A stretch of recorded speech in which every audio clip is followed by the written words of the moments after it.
పాలు పంచుకుంటూ పేదోడికి అండదండలుగా ఉంటూ పేదోడి భుజాన్ని తడుతూ ఈ ప్రభుత్వం ఎన్ని కష్టాలు వచ్చినా రాష్ట్ర ఆర్థిక పరిస్థితి సహకరించకపోయినా ఇచ్చిన ప్రతి మాటని ఒక్కొక్కటి పేదోడికి అందించాలని తపనే ఈ ప్రభుత్వానికి ఉన్నదని చెప్పడానికి సంతోషిస్తున్నాను. దాంట్లో భాగమే 200 యూనిట్ల ఉచిత విద్యుత్ పేదవాడికి ఇంటి ఇచ్చిన కార్యక్రమం కానీ దేశంలో ఏ రాష్ట్ర ప్రభుత్వమో పేదవాడు తినే బువ్వ ఎట్లా తింటుండని చూడకుండా ఉంటే తెలంగాణ రాష్ట్రం పేదవాడికి పెద్దోళ్ళు తినే సన్న బియ్యాన్ని ఈనాడు గౌరవ ముఖ్యమంత్రి రేవంత్ రెడ్డి గారి నాయకత్వంలోని ఈ ప్రభుత్వం ప్రతి పేదవాడికి సన్న బియ్యం ఇస్తున్నమాట నిజం.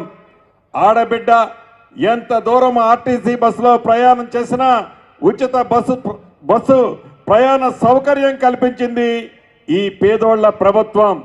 10 సంవత్సరాలలో పేదవాడి ఆత్మ గౌరవానికి చిహ్నంగా ఉన్న ఒక ఇల్లు కూడా కట్టించాలనే జ్ఞానం ఆనాటి పెద్దలకు లేకపోతే పేదోడికి ఇల్లు కట్టిస్తే నాకేమి కమిషన్ వస్తుంది, కాళేశ్వరం కడితే కమిషన్ వస్తుందని కాళేశ్వరం కట్టడానికి 1,50,000 కోట్లు ఖర్చు పెట్టాడు. కానీ పేదోడి ఆత్మ గౌరవానికి చిహ్నంగా ఉన్న ఇల్లు కూడా కట్టించాలని జ్ఞానం లేకపోతే మీ పేదోళ్ల ప్రభుత్వం ఈ ఇందిరమ్మ ప్రభుత్వం వచ్చిన మొదటి విడత రాష్ట్ర వ్యాప్తంగా 4.5 లక్షల ఇళ్లు ఇచ్చి సుమారు 22,500 కోట్ల రూపాయలతో రాష్ట్ర వ్యాప్తంగా 4.5 లక్షల ఇళ్లు ఇవ్వటం జరిగింది.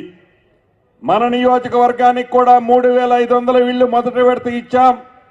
ఇంకా 3 విడతలు అర్హులైన పేదవాళ్ళందరికీ అర్హులైన ప్రతి పేదవాడికి నీది ఏ కులమని అడగం, నీది ఏ మతం అని అడగం, నీది ఏ పార్టీ అని అడగం. నువ్వు పేదవాడు అయ్యుంటే చాలు, చివరికి నువ్వు పింక్ కలర్ షర్టు తొడుక్కొని వచ్చినా పేదవాడు అయ్యుంటే ఇందిరమ్మ ఇళ్ళు తప్పకుండా ఇస్తాం. అది ఇందిరమ్మ ప్రభుత్వం అంటే, పేదోడి ప్రభుత్వం అంటే.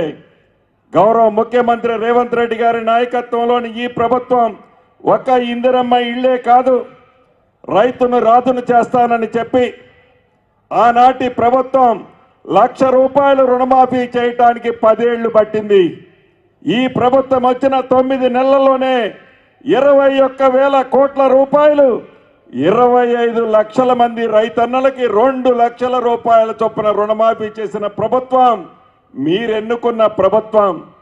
ఆనాడు ధనిక తెలంగాణ రాష్ట్రంలో వరేస్తే ఉరే అని ఆ దొరవారు చెప్తే వరేసిన రైతుకి భరోసా కల్పిస్తూ సన్న వడ్లకి మద్దతు ధరతో పాటు 500 రూపాయల క్వింటాలకి బోనస్ ఇచ్చిన ప్రభుత్వం ఈ ప్రజా ప్రభుత్వం.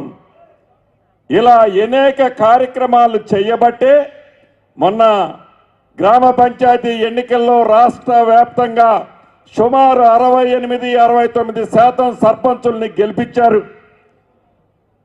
అదే రకంగా కంటోన్మెంట్ బై ఎన్నికల్లో అద్భుతమైన మెజార్టీతో మన శాసనసభ్యుడిని గెలిపించారు. నిన్నగాక మన జరిగిన జూబ్లీ హిల్స్ ఎన్నికల్లో కూడా మన పార్టీ అభ్యర్థిని అర్బన్లో కూడా అద్భుతమైన మెజార్టీలో గెలిపించారు. మీరందరూ ఆనాడు చూసుంటారు. జూబ్లీ హిల్స్ ఎలక్షన్లో ఆనాటి మాజీ మంత్రివర్యులు ఆ ఎన్నికల ప్రచారంలో చెప్తుండేవాడు, ఈ జూబ్లీ హిల్స్ ఎన్నికలు మన ప్రభుత్వానికి రెఫరెండం అని. ఈ ఎన్నికల్లో కాంగ్రెస్ పార్టీ ఓడిపోతుంది, మేము గెలుస్తామని ఆ నాయకుడు చెప్తుండేవాడు. జూబ్లీ హిల్స్ ప్రజలు చిత్తుగా ఓడిస్తే నిస్సిగ్గుగా మళ్ళీ పురపాలక ఎన్నికలు రెఫరెండం అట, సెమీఫైనల్స్ అట. ఎక్కడ సెమీఫైనల్స్, ఎక్కడుంది నీ అడ్రస్? చివరికి నీ ఇంట్లో స్విచ్ను కూడా ఆర్పుకోలేని నువ్వు ఈ తెలంగాణ రాష్ట్ర ప్రజలకి, నీ ఇంటి ఆడబిడ్డకి న్యాయం చేయలేని నువ్వు ఈ తెలంగాణ ఆడబిడ్డలకట న్యాయం చేస్తాడట. ఇంకా రోడ్లెమ్మడి తిరుక్కుంటా, కారు కోతలు కూసుకుంటా, ఇంకా పగటి కలల కంటూ దొరవారి దర్పణాన్ని ప్రదర్శిస్తూ ఎలా అవాక్కులు చెవాక్కులు పేలుతున్నాడో మీకు తెలియంది కాదు. 3 సార్లు అసెంబ్లీ తర్వాత మిమ్మల్ని తెలంగాణ ప్రజలు 3 సార్లు చీకొట్టారు. 4వసారి ఈ పురపాలక ఎలక్షన్స్ లో కూడా చిత్తుగా తెలంగాణలోని అర్బన్ ప్రాంతంలో ఉండే కాంగ్రెస్ పార్టీ కుటుంబ సభ్యులు మంచి మెజార్టీతో గెలిపించనున్నారు. ఇక నీ రిఫరెండం ఏంది? నీ ప్రజా పరిపాలనని విమర్శించేదేంటి? కాకి గోల తప్ప, ఆ సీఎం సీటు మీద తాపత్రయం తప్ప, మళ్ళీ తెలంగాణ పేదోడి సొమ్ముని ఎలా కొల్లగొట్టాలనే తాపత్రయం తప్ప ప్రజల మీద, ప్రజల కష్టాల మీద, ప్రజల బాధల్లో మీరు ఎలా పాలు పంచుకున్నారో, ఆనాటి 10 సంవత్సరాల పాలన ఎలా చేశారో ఎప్పటికైనా మీరు గుండె మీద చేసుకొని ఒక్కసారి మీరు ఆత్మ పరిశీలన చేసుకోవాలని ఈ వేదిక ద్వారా మరొక్కసారి ఆ మాజీలందరికీ కూడా తెలియజేస్తున్నాను. ఈ సభ ఏదో రాజ్ ఠాకూర్ అన్న పెట్టిండంటే 1000-2000 మందితో పెట్టుంటాడు అనుకున్నాను. వేలాది మందితో ఇంత పెద్ద ఎత్తున ఇంత తక్కువ టైంలో ఈ సభను పెట్టినందుకు మనస్ఫూర్తిగా రాజ్ ఠాకూర్ అన్నని అభినందిస్తూ, ఏవైతే ఈనాడు 2-3 అంశాలు ఉన్నాయి. ప్రధానమైనది, మొదటిసారి ఇంత పెద్ద ఎత్తున రాష్ట్రంలో రామగుండం నియోజకవర్గంలో 586 మంది నిరుపేదలకి ఇళ్ల స్థలాల పట్టా ఇచ్చే కార్యక్రమం ఇవ్వబోతున్నాం. అదే రకంగా ఈ అర్బన్ ప్రాంతంలో 494 డబుల్ బెడ్రూమ్ ఇల్లు, ఇందిరమ్మ ఇల్లు 5 లక్షల రూపాయల చొప్పున ఉచితంగా ఇచ్చే, పేదవాడి ఆత్మ గౌరవానికి చిహ్నంగా ఇచ్చే ఇందిరమ్మ ఇల్లు 494 ఇవ్వబోతున్నాం. ఇక 2 BHKల గురించి కూడా మీకు ఒక్క నిమిషం చెప్పాలి. మేము ఇల్లు కట్టాం, అల్లుడొస్తే ఏడబడుకుంటాడు, కోడిని ఏడగప్పెడతావు, గేదెని ఏడగట్టేస్తావు, సొల్లు మాటలు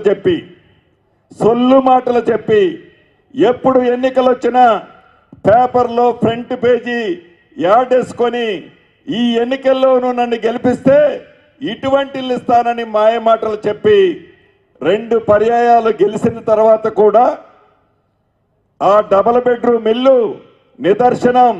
రామగుండం లాంటి ప్రాంతాల్లో, రాష్ట్రంలో అనేక ప్రాంతాల్లో మొండిగోడలతో దర్శనమిస్తే, మొండిగోడలతో కనిపిస్తుంటే ఈ ప్రజా ప్రభుత్వం, పేదవాడి కష్టాలు తెలిసిన ఈ ప్రభుత్వం వచ్చిన తర్వాత ఫైనాన్స్ మంత్రి గారు భట్టి గారు, శ్రీధర్ బాబు గారు, కేబినెట్ సహచరులు, ముఖ్యమంత్రి గారి ఆలోచనలకు అనుగుణంగా అటువంటి మొండిగోడలన్నిటినీ పైకు లేపి స్లాబ్ వేసి ప్లాస్టింగ్ చేసి ఈనాడు రామగుండంలో ఏదైతే ఇస్తున్నామో 633 ఇల్లు, అలా రాష్ట్రంలో ఇప్పటికే వేలాది ఇల్లు ఇచ్చాం. అయినా ఇంకా ఉన్నాయి. ఈ రామగుండంలో కూడా 300 ఇల్లు పైగా ఫౌండేషన్లో కట్టి వదిలేశాయి. ఇప్పుడే గౌరవ కలెక్టర్ గారు చెప్పారు. వాటికి కూడా రాజ్ ఠాకూర్ అన్నని, కలెక్టర్ గారిని ఆదేశిస్తున్నాను. ఎవరైతే బెనిఫిషరీస్ ఉన్నారో వారిని ఫైనల్ చేస్తే వాళ్ళకు కూడా ఇందిరమ్మ ఇళ్ల స్కీమ్లో 5 లక్షల రూపాయలు ఇచ్చే కార్యక్రమం చేపట్టుకుందామని ఈ వేదిక ద్వారా గౌరవ జిల్లా కలెక్టర్ గారికి ఆదేశిస్తూ, రమారమి 1717 మంది లబ్ధిదారులకి ఇళ్ల స్థలం కానీ, ఇందిరమ్మ ఇళ్ళు కానీ, ఆనాడు మొండుగోడలతో వదిలేసిన 2 BHK ఇళ్ళు కానీ 1717 మందికి ఈ సభలో ఉన్న నా నిరుపేద ఆడబిడ్డలకి ఇవ్వటం జరుగుతుంది. దీంతో పాటు మిత్రులు చెప్తున్నారు, ట్రాన్స్జెండర్స్ కూడా ఈ రాష్ట్రంలో ఎక్కడా ఇయ్యని విధంగా మొదటి విడత రామగుండంలో 50 మంది నా సోదరీమణులకు కూడా ఇవ్వటం జరుగుతుంది. ఇది పేదోడి ప్రభుత్వం, పేదల కష్టాలు తెలిసిన ప్రభుత్వం, ఇందిరమ్మ ప్రభుత్వం పరిపాలన అంటే ఇది. దొరల పరిపాలన అంటే అది. అక్కడ దొరల పరిపాలన, ఇక్కడ పేదోళ్ల ప్రభుత్వం, ఇందిరమ్మ పరిపాలన. అసలు సంబంధం ఉందా? నక్కకి నాగలోకానికి ఉన్నంత తేడా ఉంది. పేదోళ్ల కష్టం తెలిసిన ప్రభుత్వం ఈ ప్రభుత్వం. అదే రకంగా గౌరవ స్థానిక శాసనసభ్యులు నన్ను ఇంకా 2 కోరికలు కోరారు. ఒకటి, సింగరేణి పరివాహక ప్రాంతంలో 76 జీవో. ఈ 76 జీవో ఎవరిచ్చారా? దివంగత నేత, ఆనాటి కాంగ్రెస్ ముఖ్యమంత్రి వైఎస్ రాజశేఖర రెడ్డి గారు ఇచ్చారు. ఆ ముఖ్యమంత్రి ఇచ్చిన జీవోని కొట్లాడి తెచ్చుకున్న తెలంగాణ రాష్ట్రాన్ని పరిపాలించిన 10 సంవత్సరాలు పరిపాలించిన ప్రబుద్ధుడు ఆ జీవోని కూడా ఇంప్లిమెంట్ చేయలే. ఒక్క రామగుండ ప్రాంతంలోనే కాదు, సింగరేణి పరివాహక ప్రాంతంలో ఇలా 76 జీవోతో ఇవ్వాల్సిన నిరుపేదలు అర్హులైన వాళ్ళు ఉన్నారు. తప్పకుండా రాబోయే కేబినెట్ లో ఉప ముఖ్యమంత్రి వర్యులు శ్రీధరబాబు గారు సహచర మంత్రులమంతా చర్చించి పాజిటివ్ గా సింగరేణి పరివాహ ప్రాంతంలో మిగిలిపోయిన 76 జీవోలో ఉన్న అర్హులైన పేదవాళ్ళకి ఇళ్ల స్థలాలు పక్కా ఇచ్చుకుందాము. అంతేకాదు, ఈ రామగుండం లాగా రాష్ట్రంలో ఒక 12-13 పెద్ద పట్టణాలు ఉన్నాయి. సుమారు 1,50,000 నుంచి 2 లక్షలు జనాభా కలిగిన పట్టణాలు ఉన్నాయి. ఈ పట్టణాల్లో ఒకే ఎంఆర్ఓ ఉంటాడు. ఈ ఎంఆర్ఓ ఇన్ని ఇళ్ళు, ఇన్ని కుటుంబాలు ఒక ఎంఆర్ఓ ఉండటం వల్ల ఇబ్బంది ఉన్నమాట వాస్తవం. తప్పకుండా రాబోయే కొద్ది రోజుల్లో ఈ విషయాన్ని కూడా కేబినెట్ లో చర్చించి అదనంగా పట్టణ ప్రాంతాల్లో ఎక్కడైతే ఇబ్బంది ఉందో ఆ ప్రాంతాల్లో అదనంగా ఎంఆర్ఓలను ఇచ్చే కార్యక్రమాన్ని కూడా ఈ ప్రభుత్వంలో చేపట్టుకుందాము. చివరగా మీకు చెప్పదలుచుకున్నది ఒక్కటే,